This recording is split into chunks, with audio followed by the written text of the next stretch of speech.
Hey, what's going on the YouTube? It's SCL0320 representing JVS. I'm here to talk about Season 1 of 13 Reasons Why. I just got done with the 13th episode.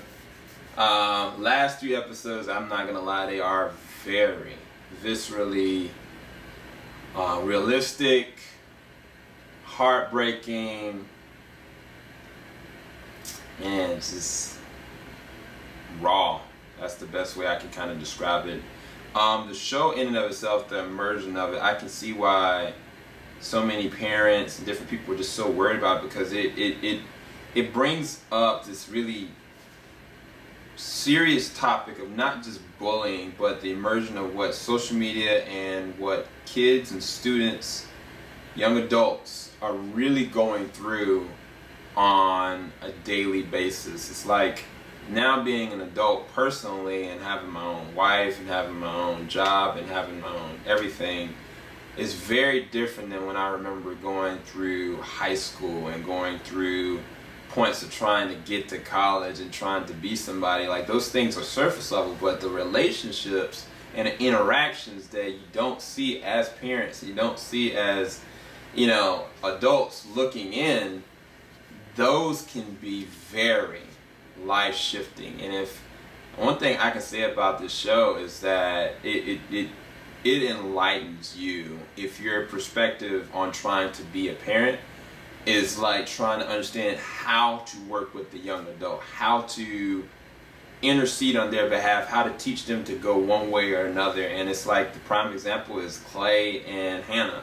Clay is this person that's an introvert, doesn't know how to talk to girls, doesn't know how to function, isn't aware of his surroundings whatsoever, but at the same exact time, he is positioned in this position to be able to be an asset of Hannah, who's an extrovert, who's very funny, charismatic, but new, and just everything just gets dumped on her in such a way that she puts everything on herself, alienates everybody, becomes an even deeper extrovert or introvert than Clay, and like just it's just a spiral, and the spiral doesn't stop. And it's crazy because Clay goes through this metamorphosis of becoming an extrovert just because he can't deal with the ramifications of what he's done, because he's being enlightened to all of it. And I think that's one of the interesting parallels, that not just their chemistry as actors, but as a story and the way they position it. It's like they interweave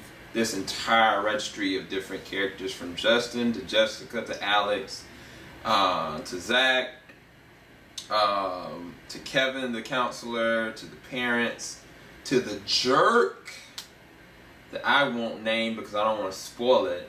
But ultimately it lines up the death and destruction of this girl named Hannah Baker. And I remember looking at the first trailer of the show, and it's like, it was talking about like, this is my death.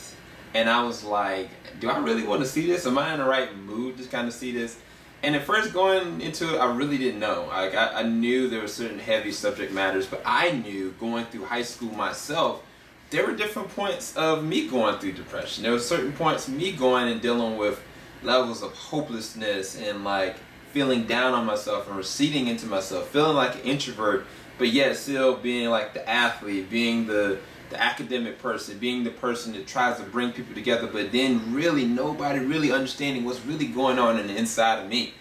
And what that can draw you to do, what that can draw you to think with just a moment like that.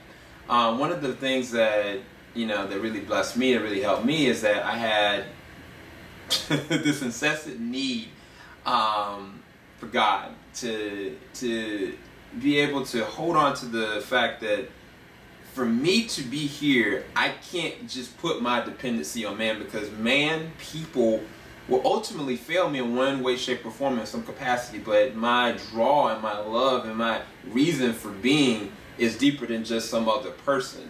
And that was one of the things that really helped me and guided me through my process through not just high school, but life in general. And it allowed me to be able to groom my faith and groom like who I'm supposed to be, who I'm gonna be. At first there was points so I didn't even love myself. Hannah definitely exhibited that.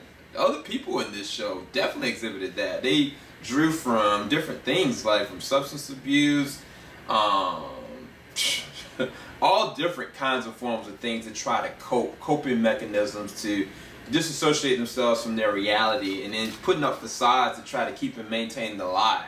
But it's like Clay was that contingency, and I think that they all knew it if they looked through all the tapes. There are certain people that I want to read out, but I don't want to spoil this for those people that haven't seen it. I just let you know, if you've never seen this before and you're on the fence whether or not you can get through it, I think you definitely can, but put yourself in the right kind of mode and shoes to understand that there is a weight and gravity behind it. One of the most depressing movies I've ever seen is Graveyard of Fireflies. It put me in a really bad place. This one was definitely sad, raw, and real, but I get the reasoning why, because nobody would ever get to these kind of realistic kind of stances on anything. I don't even think a movie could even go and do a service like this did. I don't know the ramifications of them putting the second season. I do have certain positions on things that happen. I can't spoil it, but there is a character that I think, something that happened to them in the 13th episode, that I have an idea of who did it or who did what. I can't say it here, but I don't want to ruin anybody, but I do think there's something deeper there. But yeah, it's just interesting that nobody was innocent, but everybody also has a story. And if that is what the second season is about, I get why. But yeah, man, it's crazy because so many different times, different people did try to reach out to Hannah, but at a certain point, when you become void of emotion, you choose to alienate everyone and everything because you don't know what to trust or where to go. But I'm here to encourage anybody that is going through thoughts of suicide, dealing with manic depression, dealing with substance abuse issues, or dealing with abuse in general. There is a light, there is a way out. It can and will get better, but at the same exact time, you can't do it alone. I knew that I put my dependency, yes, absolutely, on God, but I also eventually had to come to terms with certain things, and I talked to different things with my parents. I talked to certain people that were able to kind of help guide me and position me so I could be able to vent and they could be able to push back into me. Honestly, the biggest relationship I thought was essential that Hannah didn't have is what Clay had. Not only did Clay have people that kind of liked him, you know, but he stood outside her, and of course Hannah felt the way she did about him, but Tony was and is a great friend. And it's like, if Clay didn't have Tony, I don't think that Clay could have gotten through it. I don't think he could have gotten through any of it. And it's just interesting. I wonder if it was that Hannah chose Tony because of Clay or because of her friendship with Tony. I really don't know, but it's just interesting. It's symbiotic. Like, it was essential. And if, like, when you have a friend like that, that can help pull you out of the dirt a lot of the times.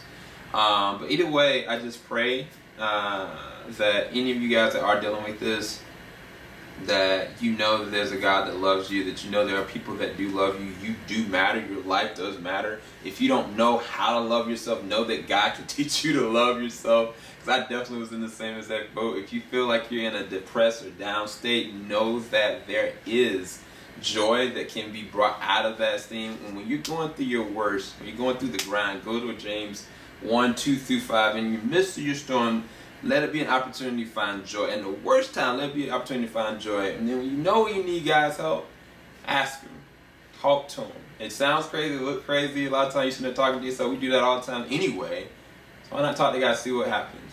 But I'll be praying for you. I love you guys. Know that you're loved. Know that God's got you. And I know I didn't want to go this deep into this, but I think it's important based on what this actually is about and how serious this actually is. And I think that it was great. I mean, if I had to give a review, 10 out of 10. I mean, it awe-inspiring in certain extents. And I think some people had told me that they didn't understand why there was a season 2. Some people said that season 2 was bad, but what I'm thinking is that based on the 13th episode, it doesn't end like that's it. It didn't leave off on this cliff that it's like, okay, there's no more story. It kind of positioned itself as like, there are things that we don't know about not just the other people, but certain events that's happened. And so I think that that's going to be really interesting to see how that draws out. I will be doing reactions to season 2. I don't know if I'm going to be starting them right away. I have some other things I got to get prepared for, but hopefully y'all enjoyed this review for 13 Reasons Why. I will be doing a back-to-back reaction video for Stardust. So hopefully y'all enjoyed those. There's like 13 of them. But I'll talk to you guys a little bit later on. Keep it locked. JVS, we ain't gonna stop. Have a blessed one, guys. Know you're loved. Peace.